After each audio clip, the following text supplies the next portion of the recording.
Hello everyone, welcome to Seeram Malhotra classes. आपके सामने SEBI grade exam का एक कॉम्प्रिहेंसिव स्टडी प्लान। अगर आप इस स्टडी प्लान को फॉलो करते हैं तो कहीं ना कहीं आपके सिलेक्शन के चांस काफी बढ़ जाएंगे। इस स्टडी प्लान को काफी सारे लोग फॉलो नहीं कर पाएंगे क्योंकि ये स्टडी प्लान मांगता है एक कमिटमेंट अगले 75-80 डेज के लिए towards learning and continuous revision. अब इस स्टडी प्लान को डिस्कस करने से पहले मैंने अपने यूट्यूब के थंबनेल पे क्वेश्चन पूछा है, आपको इस समय क्रैश कोर्स की तरफ जाना चाहिए या फिर आपको एक फुल कोर्स की तरफ जाना चाहिए। अगर क्रैश कोर्स की बात करें, मान लेते हैं आज ही आपके लाइव सेशन स्टार्ट होते हैं। अगले 70 डेज तक मिनिमम सेशन चलेंगे क्योंकि कंटेंट जो सिलेबस है वो कहीं से भी कम नहीं है। 70 डेज सेशन चलते हैं, 2 आवर या 3 आवर का सेशन है, तो अप्रोक्सीमेटली 200 आवर्स के आपको लेक्चर्स प्रोवाइड करे जाएंगे। और ये प्योर लेक्चर की डिलीवरी नहीं होगी, इसके अंदर बहुत डिस्टर्बेंस होने वाली है क्योंकि स्टूडेंट्स के बड़े सारे डाउट वगैरह आएंगे। लाइव सेशन का वही तो बेनिफिट है, डाउट्स क्लियर होंगे साथ के साथ। तो आपको अगले 70 डेज टाइम इन्वेस्ट करना पड़ेगा लर्निंग के अंदर, फिर रिवीजन का टाइम कहीं ना कहीं कम मिलेगा आपको। और जो बढ़िया लर्निंग होती है ना, वो कहीं ना कहीं फर्स्ट रिवीजन में ही आती है। पहले तो हम पूरा पढ़ लेते हैं, फिर रिवीजन के टाइम पे काफी सारी चीजें और क्लियर होती है।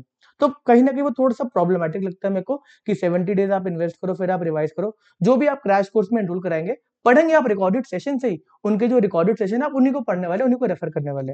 वहीं अगर आप मेरे सेशन के बारे में बात करें, जो हमारा कोर्स है सेबी का, उसके अंदर आपको प्री रिकॉर्डेड सेशन मिलने वाले हैं, अपडेटेड सेशन मिलने वाले हैं, जो आपको एग्जाम को क्लियर करने के लिए कॉन्सेप्चुअल अंडरस्टैंडिंग देने वाले हैं। कोई भी इजी लेवल का एग्जाम नहीं आया सेबी का, अगर आप लास्ट 2 एग्जाम की बात करें तो आपके कॉन्सेप्चुअल अंडरस्टैंडिंग को डीप में जाकर चेक करा गया। अगर आपको कॉन्सेप्चुअल अंडरस्टैंडिंग नहीं है तो एग्जाम देने का कोई भी फायदा नहीं, रट्टा मार के एग्जाम नहीं निकलते अब। ठीक है जी। तो हमारे सेशन में आपको रिकॉर्डेड सेशन हर एक पॉइंट के ऊपर, हर एक टॉपिक के ऊपर मिलने वाला है। उसके बाद सर हमारे डाउट्स रह गए यहाँ पे ना, देखो वहां पे लाइव सेशन में हमारे डाउट थे, यहाँ पर तो डाउट रह गए। यहाँ पर इस कोर्स के अंदर हम आपको देंगे हर एक टॉपिक के ऊपर डाउट सेशन, वही तो स्केड्यूल है। और ये डाउट सेशन सिर्फ एमओ डाउट सेशन नहीं कि आ जाओ पूछ लो, उसी टॉपिक के ऊपर आपको सुबह देना है एक एमसीक्यू टेस्ट। ढेर सारे क्वेश्चन का अप्रोक्सीमेटली जो एमसीक्यूज आपको प्रोवाइड करे जाएंगे इस टेस्ट के थ्रू, वो होंगे 5000, जो आपको एग्जाम को क्लियर करने के लिए काफी जरूरी है, एक अंडरस्टैंडिंग लेने के लिए कि कहाँ पे गलती हो रही है, कहाँ पे हमारे बेसिक्स हिले पड़े हैं। ठीक है जी। तो आपको सुबह सुबह एमसीक्यू टेस्ट देना है 11 बजे। कभी भी आप दे सकते हैं टेस्ट, टेस्ट लाइव हो जाएगा 11 AM अराउंड, बट आप जब मर्जी दे क्योंकि बड़े सारे स्टूडेंट्स आपके वर्किंग भी होने वाले हैं। उसके बाद उसी सेशन के ऊपर, उसी टॉपिक के ऊपर शाम को डाउट सेशन होगा 9 बजे। ठीक है जी। अभी हम क्या कहते हैं, स्टडी प्लान को डिस्कस करते हैं। सबसे पहले आपके सामने आ रहा है कॉमर्स एंड अकाउंटेंसी। अगर आप एनरोल कराने का सोच रहे हैं तो आप सेबी 25 का कोड यूज करके हमारे सेबी ग्रेड के कॉम्प्रिहेंसिव कोर्स में एनरोल कर सकते हैं। ये सारा का सारा स्टडी प्लान उसका ही है। पहला टॉपिक रहेगा वो है, पहला सब्जेक्ट रहेगा कॉमर्स एंड अकाउंटेंसी का। ये कॉमर्स एंड अकाउंटेंसी से क्यों स्टार्ट करा जा रहा है जी? अगर मैं बात करूं आपके 6 सब्जेक्ट की, commerce and accountancy, costing, company jet, finance management, economics, उसमें सबसे ज्यादा सिलेबस कॉमर्स एंड अकाउंटेंसी का है।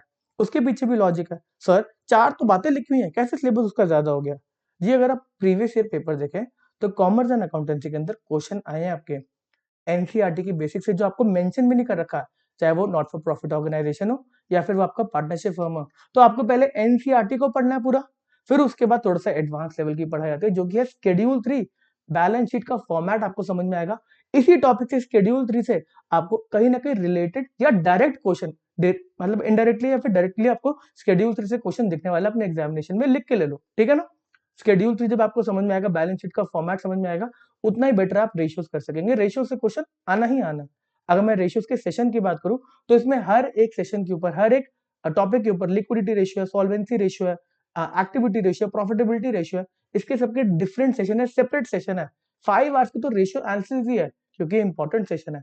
बड़े सारे स्टूडेंट्स जो इंजीनियरिंग बैकग्राउंड के हैं उनको इन टॉपिक में प्रॉब्लम आने वाली है, इसलिए यहाँ पे बेसिक से पढ़ाई को स्टार्ट करा गया है।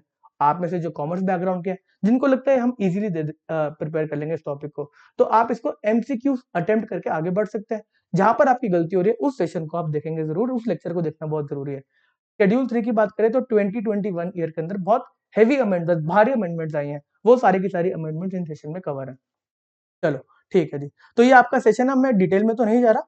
ये आपका सेशन है, आपका क्या कहते हैं, टेस्ट स्टार्ट होंगे 20 मार्च से। ये डाउट सेशन भी है आपका रात को 9 बजे, और सुबह अराउंड 11 बजे आपका टेस्ट लाइव हो जाएगा। अगर आप इस तरीके से पहले प्रिपेयर करते हैं, एमसीक्यू टेस्ट देते हैं, शाम को डाउट सेशन में आते हैं, अगर क्लियर है तो आने की जरूरत नहीं है। अगर डाउट्स है तो आप इस डाउट सेशन में आके अपने पॉइंट्स को रख सकते हैं। कुछ टॉपिक में अगर कुछ दिक्कत लगती है तो आप वो बोल सकते हैं। ठीक है ना? पहले कॉमर्स एंड अकाउंटेंसी रहेगा, इसको हम कवर करेंगे 3rd ऑफ अप्रैल तक। अच्छा, यहाँ पे कॉमर्स एंड अकाउंटेंसी के अंदर एक थोड़ा सा ट्रिकी पार्ट भी है। कुछ टॉपिक ऐसे हैं कि वहाँ पे इंड एज से क्वेश्चन आ रहे हैं। आपके जो सिलेबस में अकाउंटिंग स्टैंडर्ड मेंशन्ड है, वहां से क्वेश्चन नहीं आ रहे, अब इंड एज से क्वेश्चन आ रहे हैं। इंड एज अपने आप में एक बहुत बड़ा टॉपिक है। अगर मैं कैश फ्लो स्टेटमेंट की बात करूं, आपके सामने लिखा हुआ है, तो कैश फ्लो स्टेटमेंट एक बेसिक टॉपिक है, बट इसका इंड एज से लास्ट ईयर क्वेश्चन आया था। और इंड एज से क्वेश्चन कॉन्सेप्चुअल डीप में नहीं जा रहे, ये इंड एज के टेक्स्ट से क्वेश्चन पूछ रहे हैं। जो आपका लीगल टेक्स्ट है उससे क्वेश्चन पूछे जा रहे हैं। तो हमारे पढ़ाने का तरीका ये रहेगा कि आपके अकाउंटिंग स्टैंडर्ड भी कवर करने हैं और आपको इंड एज का लीगल टेक्स्ट भी पढ़ना है। मोटा मोटी बातें सेम है, बट जो बातें डिफरेंट है उनको आपको पढ़ना है। अगर बात करूं लास्ट ईयर के क्वेश्चन का, इस कैश फ्लो स्टेटमेंट का, तो कैश फ्लो स्टेटमेंट से जो बात अलग थी इंड एज के अंदर, उसी चीज के ऊपर क्वेश्चन पूछा गया था, उसी चीज के ऊपर क्वेश्चन पूछा गया था। क्वेश्चन था कि ओवरड्राफ्ट को आपको कहाँ पे दिखाना है। अगर कैश मैनेजमेंट का पार्ट है तो उसको हमें कैश एंड कैश इक्विलिब्रियम में दिखाना होता है, वैसे ओवरड्राफ्ट आपका लोन का पार्ट होता है, ठीक है ना। तो वो इंड एज के अंदर एक्सेप्शन दे रखी थी और वहीं से क्वेश्चन आ गया था, ठीक है ना। तो हम इंड एज का टेक्स्ट पढ़ेंगे डायरेक्ट। पहले हम अंडरस्टैंड करेंगे कैश फ्लो स्टेटमेंट क्या है, फिर इंड एज के टेक्स्ट को पढ़ा जाएगा ताकि हम वहां से क्वेश्चन ना मिस कर दें। चलो जी, बाकी सारा आपके सामने बेसिक टॉपिक है। Accounting of share capital transaction, bonus share, right share, इसको रखा इस तरीके से गया कि आपका एक फ्लो में पढ़ाई हो सके। आपको अगर पहले बेसिक समझ में आएंगे तभी आप शेड्यूल से कर पाएंगे, उसके बाद ही आप रेशियोज कर पाएंगे, फिर आप कैश फ्लो, फंड फ्लो, ये अकाउंटिंग अगर आपको पढ़नी है तो पहले शेयर कैपिटल, तभी बोनस शेयर, राइट शेयर आएगा, फिर ईसॉप्स एंड बायबैक कर सकेंगे। तो ये सारा जो फ्लो है आपको इसी फ्लो में पढ़ाई करनी है, ठीक है ना। अगर इंड एएस की बात करें तो इंड एएस के टेक्स्ट आपको पढ़ाएंगे। एक इंड एएस को हम कवर नहीं करने वाले। आपका Ind AS on inventory cover होगा। इंड एएस अगर अकाउंटिंग स्टैंडर्ड की बात करें तो वो 2 है। इंड एएस भी 2 है इन्वेंट्री का। अकाउंटिंग स्टैंडर्ड 9 है हमारे रेवेन्यू रिकॉग्निशन। इंड एएस है 115। अगर प्रॉपर्टी प्लांट एंड इक्विपमेंट की बात करें वो है एएस 10। इंड एएस है 16। ऐसी फॉरेन एक्सचेंज ट्रांजेक्शन की बात करें तो एएस है 11। इंड एएस है आपका 21। तो आपको ये सारे के सारे नंबर भी याद करने हैं। नंबर से भी आपका क्वेश्चन आता है, पहले आ चुका है इंड एएस के नंबर के ऊपर कि कौन से नंबर पे आपका ये वाला क्या कहते हैं इंड एएस दे रखा है। अगर मैं एएस ऑन इन्वेस्टमेंट की बात करूं तो इसका हम इंड एएस नहीं करेंगे क्योंकि स्पेसिफिकली इन्वेस्टमेंट का कोई इंड एएस नहीं है। ये फाइनेंशियल इंस्ट्रूमेंट्स वगैरह उसके ऊपर इंड एएस है, बट वो कंटेंट इतना ज्यादा हो जाएगा। अगर वो आप 5-6 अकाउंटिंग स्टैंडर्ड को साथ में करेंगे तो वो बहुत ज्यादा इंड एएस हो जाएगा। वो इस पूरे के पूरे अकाउंटिंग स्टैंडर्ड के लेक्चर से डबल पार्ट है, ठीक है ना। तो वो रहने देंगे, ठीक है ना। अकाउंटिंग स्टैंडर्ड और इन्वेस्टमेंट तक बात को छोड़ देंगे, इसका इंड एएस नहीं करेंगे। बाकी चारों टॉपिक का आपको इंड एएस पढ़ाया जाएगा, ठीक है। आगे डिटेल में बात नहीं करेंगे। फिर कॉस्टिंग के आपके सेशन स्टार्ट होंगे। कॉमर्स एंड अकाउंटेंसी अगर आपने बढ़िया से कर ली, आपका कॉस्टिंग प्रिपेयर्ड है। कॉस्टिंग बच्चों वाली कॉस्टिंग में ऐसे मक्खन की तरह निकलेगा अगर आपने फर्स्ट जो 12-15 डेज है अगर आपने यहाँ पे मेहनत कर ली तो, ठीक है ना। फिर आसानी से कॉस्टिंग निकल गई मक्खन की तरह। अगर यहाँ पे आपका डिस्क्रिप्टिव पार्ट को इंक्लूड करा जाता है तो उसके बारे में भी आपको कंटेंट प्रोवाइड करा जाएगा। सारा का सारा कंटेंट वैसे ही कॉम्प्रिहेंसिव है जिसमें डिस्क्रिप्टिव को टेक कर करके आपको पहले फाइल्स दे रखी हैं, ठीक है जी। ओके जी। उसके बाद मैनेजमेंट आएगी, बरखा में आपके सेशंस लेगी, इसके अंदर बड़े सारे एमसीक्यूज, आपके क्या कहते हैं टॉपिक वाइज डाउट सेशन, ये सारा का सारा स्केड्यूल है। इकोनॉमिक्स में एक विनीत सर आएंगे और विनीत सर के कॉन्सेप्ट की क्लैरिटी बहुत ही अच्छे लेवल की है। आपको यूट्यूब पे भी सेशन देंगे, पहले टॉपिक को एक्सप्लेन करा जाएगा कि इसके अंदर आपको पढ़ना भी क्या क्या है।